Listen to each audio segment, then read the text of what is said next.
Electric vehicle आखिर कैसे फैलाते हैं पेट्रोल व्हीकल से भी ज्यादा पोल्यूशन, और आखिर किस देश में शादी की रस्म में जूतों की जगह दुल्हन को ही चुरा लिया जाता है, और किसी भी देश के लिए करेंसी के रूप में सिक्कों की जगह नोट छापना महंगा क्यों पड़ता है, और आजकल चूहे इंसानों की जान कैसे बचा रहे हैं, और एक ऐसी बिल्ली जो आदमी का चेहरा देखते ही जान जाती है कि उसकी मौत होने वाली है, और तंबाकू की इतनी चेतावनी देने के बजाय सरकार तंबाकू को बैन ही क्यों नहीं कर देती, और भारत की एक ऐसी नदी जिससे निकलता है सोना। यदि आप इन फैक्ट्स के बारे में जानना चाहते हैं तो बने रहिए इस वीडियो के आखिर तक। Number 19, electric vehicles eco friendly होते हैं क्योंकि जब ये चलते हैं तो कार्बन इमिशन ऑलमोस्ट 0 होता है। लेकिन इस सिक्के का एक दूसरा पहलू भी है। इलेक्ट्रिक व्हीकल्स जब चलते हैं तो तब भले ही कार्बन एमिशंस नहीं होता है, लेकिन इन व्हीकल के निर्माण के दौरान इतनी ज्यादा एनर्जी की जरूरत पड़ती है, इनसे निकलने वाला कार्बन एमिशन काफी ज्यादा होता है, जिस वजह से कोई भी इलेक्ट्रिक कार जब 78,000 किलोमीटर तक चलाई जाती है तो तब जाकर ये पेट्रोल कार के मुताबिक फायदेमंद होती है। अदरवाइज इसके निर्माण में ही इतना पोल्यूशन फैल जाता है कि पेट्रोल कार 77,000 किलोमीटर तक चलने के बावजूद इतना पोल्यूशन नहीं फैलता है। नंबर 18, मशहूर अमेरिकन रैपर स्नूप डॉग इतनी ज्यादा स्मोकिंग करते हैं कि उन्होंने अपने लिए एक प्रोफेशनल ब्लंट रोलर हायर कर रखा है। ब्लंट रोलर का काम सिगरेट के साथ दूसरे नशीले पदार्थों को मिलाकर जॉइंट तैयार करने का होता है। स्नूप डॉग अपने इस प्रोफेशनल ब्लंट रोलर को लगभग 40 लाख रुपए सालाना की सैलरी देते हैं। इसके अलावा उसे खाने कपड़े के साथ ही रहने के लिए जगह भी फ्री में दी जाती है। नंबर 17, दोस्तों हमारे देश में जूते चुराने की रस्म होती है, वहीं जर्मनी में जूते की जगह पर दुल्हन को चुरा लिया जाता है। इस जर्मन ट्रेडिशन के मुताबिक शादी के एक रात पहले दूल्हे के दोस्त और परिवार वाले मिलकर दुल्हन को ही गायब कर देते हैं, जिसके बाद दूल्हे को अपनी दुल्हन तलाश करनी होती है। अगर दूल्हे ने अपनी दुल्हन को तलाश कर लिया तब तो ठीक, लेकिन अगर वो ऐसा नहीं कर पाता है तो फिर सारी जिंदगी उसे दोस्तों और रिश्तेदारों के ताने सुनने को मिलते रहते हैं। इसी अमेजिंग फैक्ट पर इस वीडियो को प्लीज लाइक कर दीजिए। नंबर 16, किसी भी फ्लाइट की इमरजेंसी लैंडिंग कोई खतरा या इमरजेंसी सिचुएशन होने पर ही कराई जाती है, लेकिन वर्ष 2013 में अमेरिका में एक फ्लाइट की इमरजेंसी लैंडिंग सिर्फ एक गाने की वजह से कराई गई थी। दरअसल ये फ्लाइट अमेरिका के लॉस एंजलिस से न्यूयॉर्क जा रही थी, लेकिन रास्ते में ही एक महिला ने व्हिटनी हॉस्टन का गाना I will always love you गाना शुरू कर दिया। पहले तो लोगों ने इसे नजरअंदाज किया, लेकिन थोड़ी ही देर में महिला के गाने की आवाज काफी तेज हो गई और लोगों के मना करने पर भी वो नहीं रुकी। क्रू मेंबर्स ने भी महिला से गाना बंद करने को कहा, लेकिन फिर भी वो गाती रही, जिसके बाद कैंसस सिटी में फ्लाइट की इमरजेंसी लैंडिंग कराई गई। नंबर 15, नायग्रा फॉल्स दुनिया का सबसे शानदार वाटरफॉल है, जिसे देखने हर साल लाखों लोग आते हैं। इन लाखों लोगों में से कुछ गिने चुने लोग अपनी जान को खतरे में डालते हुए नायग्रा फॉल्स के ऊपर भी चले जाते हैं। वर्ष 1850 से लेकर अब तक लगभग 5,000 लोग नायग्रा फॉल्स के ऊपर गए हैं। इनमें से कुछ लोग अपनी जान लेने, कुछ लोग स्टंट करने और कुछ लोग गलती से भी वहां पर पहुंच गए। नायग्रा फॉल्स के ऊपर जाकर नीचे गिरने वाले इन 5,000 लोगों में से 4,983 लोगों की मौत हो गई और फिर सिर्फ 17 लोग ही नायग्रा फॉल्स से गिरकर जिंदा बच सके हैं। नंबर 14, पूरी दुनिया में महंगाई इस कदर बढ़ गई है कि अमेरिका में कोई भी राज्य ऐसा नहीं है जहां आप मिनिमम वेज पर हफ्ते में 40 घंटे काम करके अपने लिए 2 बेडरूम फ्लैट खरीद सकते हैं। यही वजह है कि अमेरिका जैसे विकसित देशों में भी होमलेस लोगों की समस्या बहुत बड़ी है। घर तो छोड़िए, अमेरिका के लोग इतनी कमाई में अपना ढंग का इलाज भी नहीं करा पाते हैं। क्या फायदा ऐसे विकसित देश का जहाँ गरीबों की जिंदगी बाकी देशों जैसी ही हो। नंबर 13, किसी भी देश के लिए करेंसी को सिक्का या नोट के रूप में छापने का क्या फर्क पड़ता है, ये आप इस आंकड़े से समझ सकते हैं। अमेरिका में $1 के सिक्के के बदले $1 का नोट छापा जाता है। सिक्के के बजाय नोट छापने में अमेरिका की सरकार को ज्यादा खर्च करना पड़ता है। एक्चुअली देखें तो एक नोट छापने में सिक्के से कम ही खर्च आता है, लेकिन सिक्के की लाइफ 25 साल के मुकाबले नोट की लाइफ सिर्फ 5 साल ही होती है। इसी वजह से लॉन्ग टर्म में अमेरिका के लिए सिक्के के बजाय नोट छापना ज्यादा खर्चीला है। एक एस्टिमेशन के मुताबिक अगर अमेरिका ने पिछले 30 सालों में $1 के नोट के बजाय $1 का सिक्का छापा होता तो इन 30 सालों में अमेरिका की सरकार $4.4 बिलियन बचा सकती थी। नंबर 12, टेनिस कोर्ट में विलियम सिस्टर्स यानी सेरेना और वीनस के दबदबे के बारे में तो पूरी दुनिया जानती है, लेकिन क्या आप दिबाबा सिस्टर्स के बारे में जानते हैं? जैसे विलियम सिस्टर्स ने लंबे समय तक टेनिस कोर्ट में राज किया था, वैसे ही इथियोपिया की दिबाबा सिस्टर्स ने ट्रैक एंड फील्ड में अपना एक तरफा दबदबा कायम किया है। दिबाबा सिस्टर्स की फैमिली को दुनिया की फास्टेस्ट फैमिली भी कहा जाता है। दिबाबा सिस्टर्स के ग्रुप में कुल 5 बहनें हैं, जिनका नाम तिरुनेश, जैनजीबी, एजियागाशु, एना और मेलाट है। इन 5 बहनों ने मिलकर 4 Olympic gold medal, 2 silver medal और 3 ब्रॉन्ज मेडल जीते हैं। इसके अलावा इन 5 ने 15 वर्ल्ड चैंपियनशिप मेडल भी अपने नाम किए हैं। इन बहनों में तिरुनेश, जैनजीबी और इज़ागा यहू ने वर्ल्ड रिकॉर्ड भी बनाए हैं, और ये तीनों बहनें दुनिया की पहली ऐसी बहनें हैं जिसमें तीनों ने रेसिंग में वर्ल्ड रिकॉर्ड बनाया है। नंबर 11, चूहे को सिर्फ बीमारी फैलाने और नुकसान करने वाले जीव के रूप में जाना जाता है, लेकिन अपोपो नाम की एक नॉन प्रॉफिट ऑर्गेनाइजेशन इसी फालतू जीव को इंसानों की जान बचाने वाला जीव बना रहा है। अपोपो लैंडमाइंस ढूंढने के लिए तो चूहों को ट्रेनिंग दे ही रहा था, और इस काम में बहुत सारे ट्रेंड चूहों का उपयोग भी किया जाता रहा है। अब अपोपो किसी आपदा में मलबे में फंस चुके इंसानों को तलाश के लिए भी अपने चूहों को ट्रेनिंग दे रहा है। ये चूहे मलबे में छोटी से छोटी जगह पर भी जा सकते हैं और वहीं जाकर फंसे इंसानों के बारे में पता लगा सकते हैं। नंबर 10, इंसानों को मौत कब आएगी इसका अनुमान तो कोई नहीं नहीं लगा सकता, लेकिन अमेरिका में ऑस्कर नाम की एक ऐसी बिल्ली थी जो लोगों की मौत का अनुमान लगा लेती थी। ये बिल्ली अमेरिका के एक नर्सिंग एंड रिहेबिलिटेशन सेंटर में रहती थी और ये जब भी किसी मरीज के पास जाकर कर्ल्ड अप होकर बैठ जाती थी तब कुछ घंटे बाद ही उस मरीज की मौत हो जाती थी। इस तरह से इस बिल्ली ने लगभग 25 मरीजों की मौत का बिल्कुल सही अनुमान लगाया था। कुछ समय बाद तो ऐसा हो गया था कि जब ये बिल्ली किसी मरीज के पास जाकर बैठती थी तो तब उसके परिवार वालों को मरीज के आखिरी मुलाकात करने के लिए कह दिया जाता था। लोगों की मौत का अनुमान लगाने वाली इस बिल्ली की खुद की मौत वर्ष 2022 में हो गई। नंबर 9 दोस्तों, आपको हर जगह पर तंबाकू से होने वाले नुकसान के एडवर्टाइजमेंट दिख जाएंगे। सरकार खुद इन एडवर्टाइजमेंट पर काफी पैसे खर्च करती है, तो ऐसे में सवाल उठता है कि एडवर्टाइजमेंट में पैसे खर्च करने के बजाय सरकार तंबाकू की खेती को ही बंद क्यों नहीं कर देती।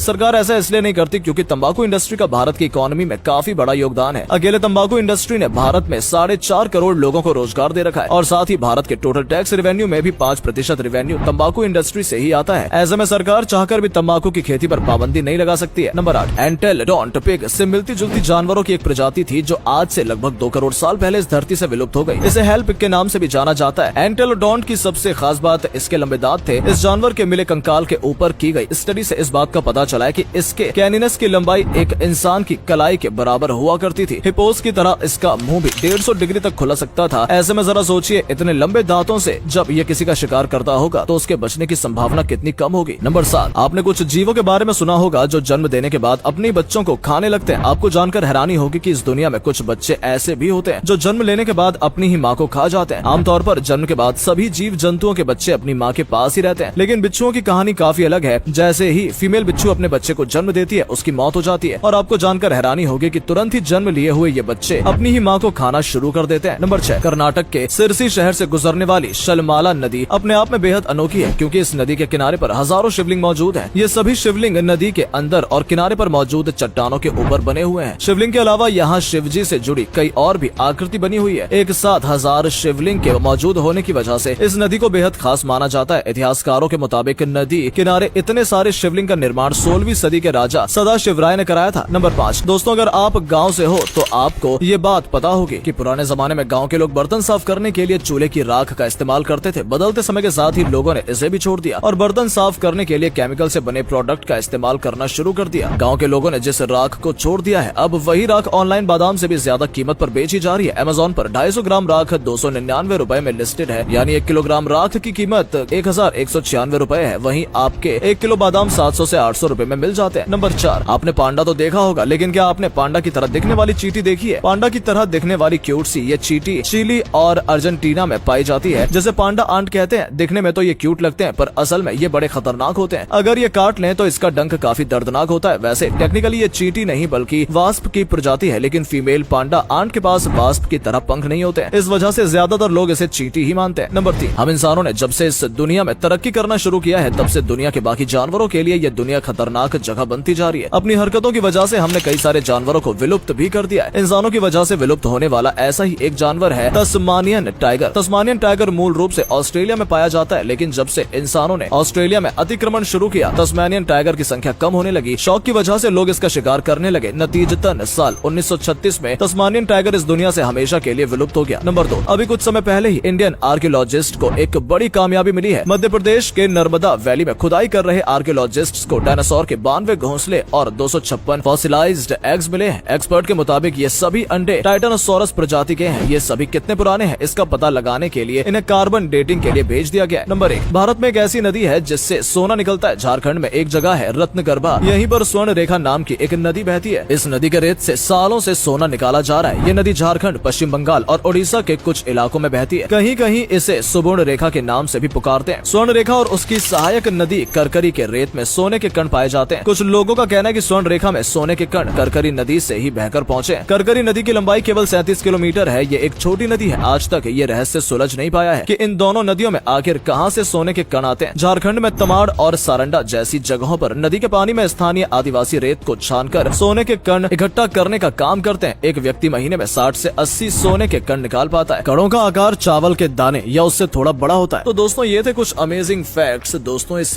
वीडियो को प्लीज शेयर जरूर कीजिएगा ताकि आपके दोस्त भी जान सके कि आप कितने नॉलेज भरे वीडियोस देखते हैं। शुक्रिया।